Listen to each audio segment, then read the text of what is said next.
Hey, how you doing? This is John, and welcome to John's Long Box. Today we're looking at DC Who's Who. This is uh, issue 23. And this is a lot of characters that I'm not too familiar with. I know the Tarantula right there, but the rest of these people on the cover, that's Tigor from Omega Men and Tellus from the Legion of Superheroes.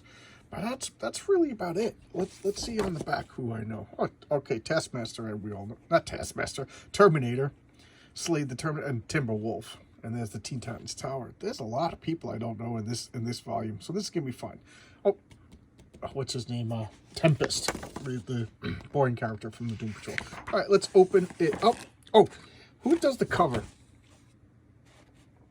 Joe Staton and DiCarlo. Okay, so Joe Staton, I became a fan of his. I wasn't really that super familiar with his, but I've become a fan of his because I found out he's been doing E-Man, and I've been reading E-Man lately so for the first time. Really good, a lot of fun. And DiCarlo, he's yeah, that's the. I just blanked out for a second. I got to make sure that it's who I'm talking about. Mike DiCarlo, yeah, he worked for DC for a while. Just an inker that, as far as I can remember, he's always been DC. I can't remember from Marvel. Maybe I'm wrong. I don't know. All right, I always like to look at the names of the letters page writers, see if I recognize any of the names. I do not. And then we have the cast of creators: Len Wein, Rob Greenberg, and who is this? Cyrene. She looks like that's a Superman villain. I don't know anything about her. Dennis Coward, I love, and Rick Meyer, two solid artists. I think that they did the Question for a long time with Denny O'Neil. Question. Talia, that's cool. Who drew that? Henry Bissum. I never would have guessed that in a million years. That is just awesome. Is that the? That's not the Phantom Stranger. So I don't know who she was. Okay, I'm getting her mixed up with the next person who is Talia. This is Ra's al Ghul's daughter, the mother of Damian Wayne, one of the many Robins. And this is Jerry Bingham. Yep, I recognize that. Jerry Bingham. Just classic art. Look at that. It's just, I don't know, not flashy, just solid. I like him a lot. Tamaran, this is the home of Starfire and her sister Blackfire. Who drew this? Chuck Patton and Romeo Taga. Chuck Patton is just a guy I really, really like. I think he's just a solid, I don't know. I loved his Blue. I think I first became aware of him doing Blue Beetle, and I just loved it to the point when he left Blue Beetle, it was the end of the comic as far as I was concerned. Good guy. I like Chuck Patton. Tanarak. He fights the Phantom Stranger. I don't know anything about this guy. Jim Aparo. I should have recognized that. I love Jim Aparo. To me, Jim Aparo is the art of he's the artist of Batman. You know, he's the Batman artist, if you ask me. I just really dig him. He was the artist on Batman when I first started collecting Batman. So I will always have a place in my heart near and dear for Jim Aparo. Tara. This is from Warlord. I recognized it. Mike Grell. Her first issue special of 8. Oh, I think I don't have that. Oh God, I think I have to get that. But she's one of the sword and sorcery characters. I think she was the love interest for Warlord. There they are. They're hugging.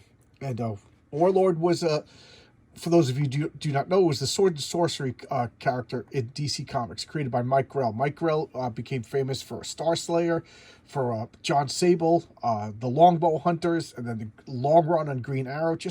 I'm a Mike Grell fanboy. I anything by Mike Grell. I did a John Sable, and I think I did a Longbow Hunters showcases. And here we got Jerry Ordway doing the Tarantula. I always love that costume. How cool is that costume? Star Spangled Comics #1. All right, just look at that. Jerry Ordway is such a classic. To me, Jerry Ordway is like the elder statesman of comic book art. Just a phenomenal, the tattooed man. Oh, elongated man and Green Lantern villain. I don't know much about him. Kevin Maguire and Dick Giordano. Wow, Kevin Maguire has really grown since this. I wouldn't have recognized this as Kevin Maguire. Kevin Maguire, for those of you who do not know, he became like super famous on the Justice League, the Bwahaha, blue and gold One Punch Justice League that became like famous in the late 80s, early 90s, I think it was. Just the Justice League is like a phoenix. It dies and then rises from its ashes so many times, and deservedly so. It's a great concept. Taz. Okay, who drew this? Ed Harrington and Don Heck. Okay, I know Don Heck. I know Don Heck, but I don't know Ed Harrington. I don't think I do, and I don't know this character. Oh, Atari Force. I said a few times that I do not know. I don't have an issue of Atari Force. I don't know anything about Atari Force. I think the reason why it was, I already told you ad nauseum about how I wasn't into science fiction, Western, and war comics as a kid. To me, I wanted superheroes, so and comic books were for superheroes. That's the way I thought as a kid. And Atari Force, I thought, crazy me, that it had something to do with the video game console. And I like video games, but I'm not a video gamer. So like I'm a board gamer. I like getting people in my house, sitting at the table and play. We'll play Axis and Allies. All right, come on over, guys. You, come on over. We'll play Axis and Allies. We'll play Fortress Europe. We'll play Twilight Imperium. We'll play. I still love Risk. So I never got into video games. I played Zelda and stuff like that, but I as fast as I got into it, I got out of it. I don't even have to look. This is George Perez, and this is the Teen Titans. So these are the original Teen Titans: Aquagirl, Aqualad, Bumblebee, Changeling, who went back to Beast Boy, Cyborg, Dove, Hawk, Jericho. I hate you. I just can't stand that character.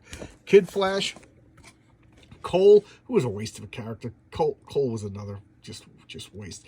Lilith, Mal, Nightwing, Raven, Speedy, Starfire, Terra, and Wonder Girl. The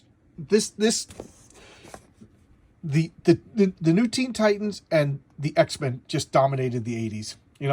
There's no other way to say it. They dominated the 80s. They were the biggest selling, most important, wonderful comic books of the 80s. What else am I going to say? They changed comic books. They changed comic books.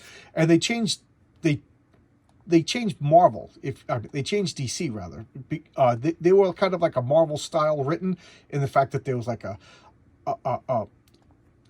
episodic, like everything built from the last issue. Things changed and things grew, things progressed, like they had a memory. It wasn't just like everything just got reset, like The Simpsons. Like at the end of every Simpsons episode, it's as if the episode never happened. It's the status quo was reset. So there was like an evolution of growth that they remembered things.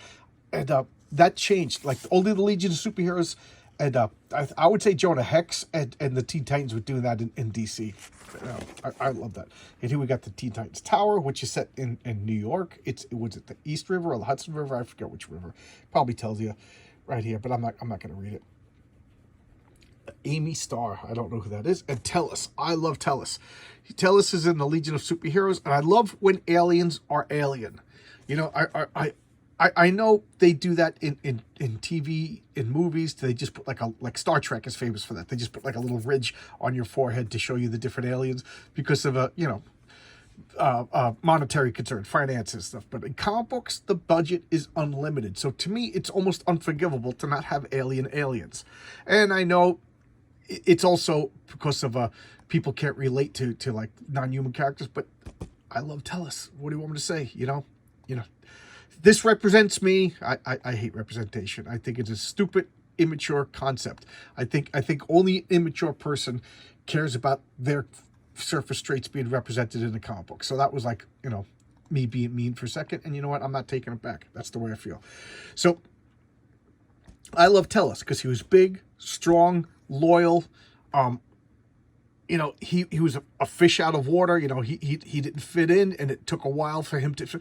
And to me, that's like, those are all qualities that I think we all had to a certain extent, at least comic book fans back in the 80s and 90s. We were fishes out of water. We were solitary. Our hobby was solitary. We sat and we read comic books. We didn't play football. Well, maybe we did play football, but for the stereotypical comic book fan, because I was on the football team, that's why I said that. But the stereotypical comic book fan was a loner daddy, a rebel. And I felt a connection to this character. I like to think I'm not a turtle fish being, maybe I am. I don't know. That's probably explaining the smell that my wife's always complaining about. But, I don't know. I'm waxing philosophical. It is Tempest. This is such a 70s design with the big cape. And first off, Joe Staton drew this. This is Joe Staton of E-Man fame. and he was in the second incarnation of the Doom Patrol, and he was a medical doctor, and he could also shoot like power blasts, and he was just dull. There's no other way to describe him. He was dull. He was fine. Nothing good, nothing bad. And here's another Tempest. Atari Force #1. Okay, I'm not going to keep belaboring the point. I don't know anything about Atari Force. Who's the artist? Great artist, Jose Luis Garcia Lopez. The Ten-Eyed Man. Okay, you got me on this one. I'm trying to guess the artist. Is that Jim Aparo again? Novak and Pablo Martin. Okay, so everybody could see me being wrong.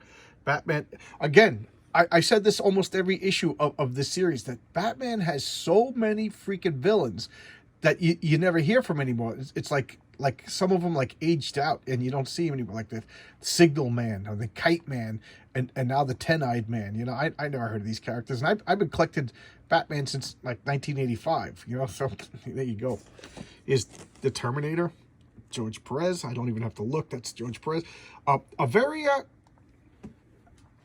controversial character. Like, I didn't realize it at the time, you know, because I was a kid reading it, but he's a pedophile, he's a murderer, you know, he's a bad person, you know, and then, but at the same time, you're like, he's so cool, you like him, but you know, when, you know, the whole thing with Tara, she was supposed to be like a 15-year-old girl, and he was, you know, having relations with her, you know, and you don't think, I didn't think of that as a kid, it was a more innocent time, and then you go back and you reread that, you're like, ooh, you know, and speaking of Tara, there she is right there, you know, George Perez.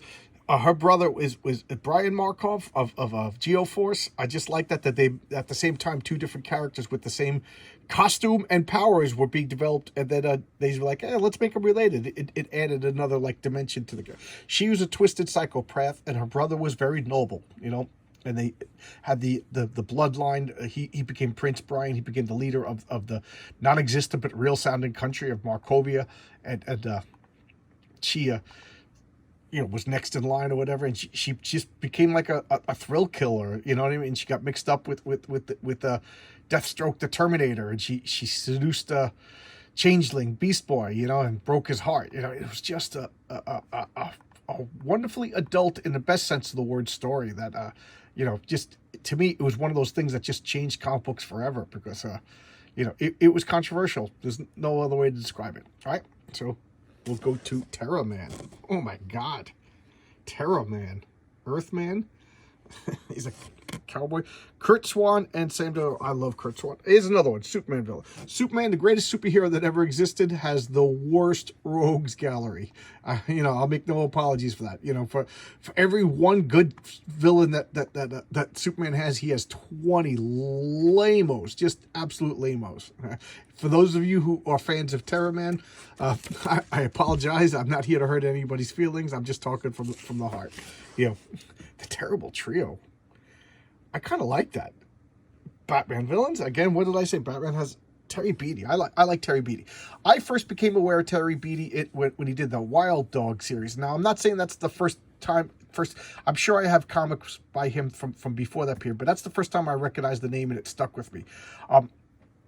Terry Beatty has like a very, I don't know what you call simple design, simple art style, but yet I really, really like it. It's very like, it's tricky in the fact that like, I think I could draw like that, and then I try, and there's no way in hell like I could copy it. But you know, approachable. Like, you know, when you see a movie star and she's like not movie star pretty, she's like, oh wow, I could possibly date her. That's how Terry Beatty is to me. He's like, oh, I could draw like that, but I can't. I also can't date her either, for a couple of reasons. One of which is I'm married. Okay, so here's Thanagar, the planet of the Hawk people, by Richard Howell and Murphy Anderson. I don't know much about Richard Howell, but Murphy Anderson, he did the what was the name of that series? Young All Stars, that I really, really liked. I think that was the first time I really took notice of his artwork. Farrock. This is, he fights the Legion of Superheroes, right? Yeah. Yeah, right. Like, you guys can answer me. Okay, Mark Bright and Carl Kessel. Yeah, he's one of the Adventure Comics. Yes, he fights the Legion of Superheroes. Yes. Yeah. Like, he's obviously half cyborg, half man. I don't know. I think he was in the what? The Lethal Legion or the Fearsome Five or something like that. I forget the name of the team that he was part of Thea. Oh, I loved this story. I became kind of obsessed with Thea to the point where I statted her out in my role-playing game and added her into my like I made her a major character in my role-playing games. She is and the reason why I could do it is because, well, first off, let's look at the artist, Jose Luis Garcia Lopez, a name that is always a mouthful to say. What a phenomenal talent. But he took over the New Teen Titans after George Perez left New Teen Titans in the second season. So this was the Baxter direct market comic. And it was a little bit more adult. And she was the Titan. She's the Titan of the sun in the Greek mythology, husband of Hyperion. And what a story. I don't want to spoil her story, but what a story she is.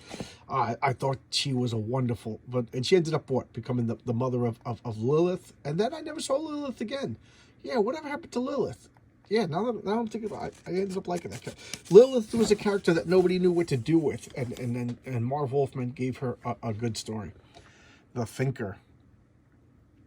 It's art by Gil Kane. Why do I always space out and then say, oh yeah, I was just looking at the Justice Society, all Flash, and I guess he fights the Flash. I don't know anything about him. I don't know anything. Again, I don't know much about old DC. Thriller. I actually got this comic when it came out, read it all, and I have no recollection of it. But I remember it's art by Trevor Van Eden. I don't mean to be mean, but I'm not a fan of his artwork. I don't remember anything about this. I just remember one guy, like, he would put on disguise, like his face was malleable and his face would melt every 24 hours. Thunder and Lightning, these were more like Teen Titan affiliated characters. Yep, New Teen Titans. Art by Keith Pollard. I love Keith Pollard. I first became aware of Keith Pollard in the Thor, when he was drawing Thor. Oh my God, those are phenomenal comics. I got to break out some Keith Pollard Thors. You know, what's wrong with me that I went this long doing a channel about comic books without talking about Keith Pollard Thors? Oh, geez, that is an unfortunate oversight on my behalf. But one of them is Thunder Powers, one of them is Lightning Powers. What do you want me to say? It's Peter Morse, I don't really know too well, but the Thunderbolt. This was the inspiration for Ozymandias and the Watchmen. I remember Alan Moore wanted to use the Charlton characters for the Watchmen, and then when he saw that some of them were going to die and whatever, DC chickened out. So he did the all creators, make up your own characters. Make up your own characters. Stop race swapping and changing characters around and like, oh, this character's around for 40 years. He's gay. Make up your own new characters. So that's what Alan Moore did, and he made it better. He made up his own characters with his own spin. But that takes hard work, I guess. Whatever. Now I'm ranting and raving. Tiger. Do I know this character? Fred McLaughlin, who I'm not too familiar with. Judo Master 91. I don't know anything about this character, guys. Oh, this is a Charlton character. Okay. Well, that's why I don't really know him too well. I'm not too familiar with the Charlton comics outside of like Captain Atom and now E-Man. I've been collecting E-Man and Blue Beetle. Tigor. This is the Omega Men. He first appeared in Green Lantern 141. Art by Todd Smith. Every time I talk about the Omega Men, I always say that it's the Game of Thrones of comics, meaning the characters live and die. You know, some of the characters die and you never see them again. This was as close to as DC, in my way of thinking, to the Micronauts. You know, it filled like the superhero sci-fi blend, and that's what the Micronauts was. That's why I collected the Micronauts. It was like a superhero sci-fi mix, and Omega Men I got the same exact vibe. So, you know, let me know if you agree or disagree, but I really like the Omega Man. It was a good comic. I recommend it. Timberwolf is Wolverine. This is DC's Wolverine. Both of them were made by Dave Cockrum, and Dave Cockrum even said that they're basically the same character. Well, no, Dave. What am I talking about? Wolverine was made by Len Wein and now I can't think of the artist, but they filled the same niche. Basically, it's Wolverine. They were strike that, reverse it. It wasn't made by the same guy. It was made by Dave Cockrum, and he was in the Legion Superheroes. But Dave Cockrum just was fresh off the X-Men, or this was right before the X-Men. But I don't know. I'm all mixed up, guys. Don't listen to me. Go watch another channel. But Timberwolf is basically DC's Wolverine. Same. Look at the face. Time Commander by Rod Wingham and Mike DeCarlo. Oh, who does this? Steve Lighty. Steve Lighty Get any Steve Lighty Legion of Superhero comics. The Brave of the Bold. I don't know anything about the Time Commander. I love Time Control bad guys like the Time Trapper. This is Keith Gifford and Rick Bryant. I don't know who Rick Bryant is, but he was a major bad guy in the Legion of Superheroes. You know, like a real godlike threat. But you have to be that powerful to fight the Legion. They are like 30 of the most powerful superheroes. Here we got Warlord, Hawkman, the Outsiders, the Titans, the Legion, and Cosmic War. The only one I didn't collect was Hawkman. I loved the costume on Hawkman, but I never collected Hawkman. I bought collections later on as as an adult, because now I'm a crazy person who buys collections for people, but I never collected it as it came out. So there you go. This is DC Who's Who. I can't, just drop it. I did a terrible job in this video and I'm not starting over. Feel free to bitch and complain. I deserve it with this one. And thanks for Matt Six Bauer. I'm sure I'm saying his name wrong. He had me on his channel tonight. It was a lot of fun. I was very nervous. I know I come off as gregarious and fun. One-on-one, I'm great. But when it comes to a crowd of people, I get really shy. So, and especially when I don't know people, and especially when they all have webcams and they could do links, everything like that. And I do all this on my iPhone. So it was really small. I couldn't see their videos. So I kind of just sat there like Cindy Brady staring at the red light. So he said I'm welcome to come back. So that was really nice of him. Those guys were pretty fun. So, maybe one of these days I've got to buy a webcam and get a little bit more professional about my channel. I think it's time. It's time to level up. All right, so thanks everybody. I'll see you tomorrow with another video, and please stick around Wednesday at 7 p.m. when I have my live chat. This week I'm going to be talking to Sam Healy. It's a little different in that he's a board game personality. That should be fun. I met him a few times. He's a great guy, and he's starting out his channel called The Flip Side of Board Games. So he, although he's been with the Dice Tower for years, but he's striking out on his lonesome. So thanks a lot. I'll see you tomorrow with another video. Bye bye.